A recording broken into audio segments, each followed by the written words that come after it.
Welcome to Arnott Suspension Products. In this video, we will guide you through the installation process of an Arnott air suspension compressor for a BMW 5 Series E61. Before starting, ensure you have the necessary safety measures in place which can be found in the vehicle owner's manual. Lift and immobilize the vehicle properly and isolate any stored energy to prevent injuries or damage. Start the repair by setting the steering to straight ahead and raising the vehicle. Then remove the right side rear wheel. Once the wheel is off, loosen and remove the fasteners holding the inner fender well and the rear lower plastic shield. This will expose the vehicle's air suspension compressor.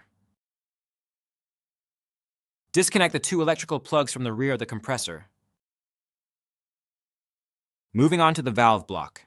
Disconnect the electrical connector from the valve block. Disconnect the two air lines from the valve block. Now it's time to disconnect the intake hose. Then remove the 4 screws securing the air compressor in place. After the screws are removed, you can remove the air suspension compressor from the vehicle. Install the new air suspension compressor in the reverse order of removal. Tighten all nuts and bolts to the vehicle manufacturer's specifications to ensure a secure and proper fit. Inspect the air springs for any type of cracks or excessive wear. Leaking air springs will cause the compressor to overheat from continuous operation. Thank you for following our guide on replacing the compressor of a BMW 5 Series with an Arnott part. Proper installation ensures the longevity and performance of your vehicle's suspension system.